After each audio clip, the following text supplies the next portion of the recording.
इस बार भी राजा विक्रमादित्य ने बड़े से पेड़ पर लटके बेताल को उतारा और उसे लेकर आगे बढ़ने लगे। खुद को बचाने के लिए बेताल ने फिर से राजा को एक कहानी सुनाई। बेताल कहता है, एक बार की बात है, कनकपुर नाम का एक शहर था जिसके राजा का नाम यशोधन था। वो राजा अपनी प्रजा का खूब ख्याल रखता था। उसी शहर में एक सेठ भी था जिसकी बेटी का नाम उन्मादिनी था। वो बहुत ही सुंदर और गुणी थी। उसे जो भी देखता वो उसे देखता ही रह जाता था। जब सेठ की बेटी बड़ी हुई तो सेठ ने उसके शादी का निर्णय लिया। सेठ सबसे पहले राजा के पास अपनी बेटी की शादी का प्रस्ताव लेकर गया। सेठ ने राजा के पास जाकर कहा कि महाराज, मैं अपनी बेटी की शादी के बारे में सोच रहा हूँ। वो बहुत ही सुंदर, गुणी और विद्वान है। आप यहाँ के महाराज हैं, सबसे ज़्यादा साहसी, गुणी और विद्वान। आपसे अच्छा मेरी बेटी के लिए कोई नहीं हो सकता है। ऐसे में सबसे पहले मैं आपको निवेदन करना चाहता था, आप मेरी बेटी को पत्नी के रूप में अपनाएं, और अगर आपको मंजूर नहीं तो आप अस्वीकार कर दें। सेठ की बात सुनकर राजा उनकी बेटी को देखने और उनके लक्षणों को परखने के लिए ब्राह्मणों को भेजा। राजा की बात मानकर ब्राह्मण वहां उन्मादिनी को देखने गए। ब्राह्मण उन्मादिनी को देखकर काफी खुश हुए, लेकिन दूसरे ही पल उन्हें इस बात की चिंता भी हुई कि अगर राजा ने इतनी खूबसूरत लड़की से शादी की तो पूरा दिन उन्हें देखते ही रहेंगे और प्रजा पर ध्यान नहीं दे पाएंगे। इसलिए ब्राह्मणों ने फैसला किया कि वो राजा को उन्मादिनी के रूप और गुणों के बारे में कुछ नहीं बताएंगे। सारे ब्राह्मण राजा के पास पहुँचे और बोले कि राजा, वो लड़की अच्छी नहीं है, इसलिए आप उनसे शादी न करें। ब्राह्मणों की बात सुनकर राजा को लगा कि वो लोग सच बोल रहे हैं। राजा ने उन्मादिनी से शादी करने के लिए मना कर दिया।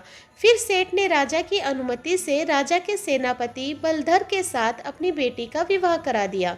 जन्मादिनी शादी के बाद खुशी से रहने लगी, लेकिन कभी कभी उसके मन में यह बात ज़रूर आती थी कि राजा ने उसे बुरी औरत समझकर उसके साथ शादी करने से मना कर दिया था। एक बार बसंत के मौसम में राजा बसंत का मेला देखने निकले। राजा की सैर की खबर उन्मादिनी को भी मिली। वो देखना चाहती थी कि वो कौन राजा था जिसने उसके साथ शादी नहीं की। यह सोचकर उन्मादिनी अपने घर की छत पर राजा को देखने के लिए खड़ी हो गई। राजा अपनी पूरी सेना के साथ उधर से जा ही रहे थे कि उनकी नज़र छत पर खड़ी उन्मादिनी पर पड़ी। उसे देखकर राजा पूरी तरह से आकर्षित हो गए। उन्होंने अपने सेवक से पूछा, यह खूबसूरत लड़की कौन है? तब सेवक ने राजा को सारी कहानी बताई। यह वही लड़की है जिसके साथ ब्राह्मण के कहने पर आपने शादी करने से मना कर दिया था।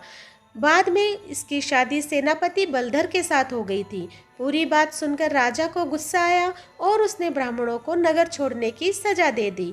उसके बाद राजा बार बार यह बात सोच सोच कर दुखी रहने लगा।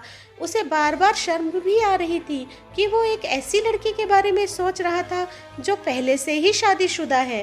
राजा के हाव भाव से आसपास के लोग उनके मन की बात समझने लगे। राजा के मंत्री और चाहने वालों ने राजा से कहा, राजा, इसमें दुखी होने वाली क्या बात है? सेनापति तो आपके लिए ही काम करता है, तो आप उनसे बात कर उसकी पत्नी को अपना ले। राजा ने लेकिन मंत्रियों की बात नहीं मानी। राजा का सेनापति बलधर, जिससे उन्मादिनी की शादी हुई थी, वो राजा का भक्त था। उसे जब राजा की बात पता चली तो वो राजा के पास पहुंच गया और बोला, राजा, मैं आपका दास हूँ और वो आपकी दासी की पत्नी है। मैं खुद उसे आपको भेंट देता हूँ। आप उसे अपना लें या फिर मैं उसे मंदिर में छोड़ देता हूँ। वो देवकुल की स्त्री हो जाएगी तो आप उसे अपना सकते हैं। राजा को सेनापति की बात सुनकर बहुत गुस्सा आया। राजा ने कहा, राजा होकर मैं ही ऐसा बुरा काम करूँगा? कभी नहीं। तुम मेरे भक्त होकर मुझे ऐसा काम करने के लिए कह रहे हो।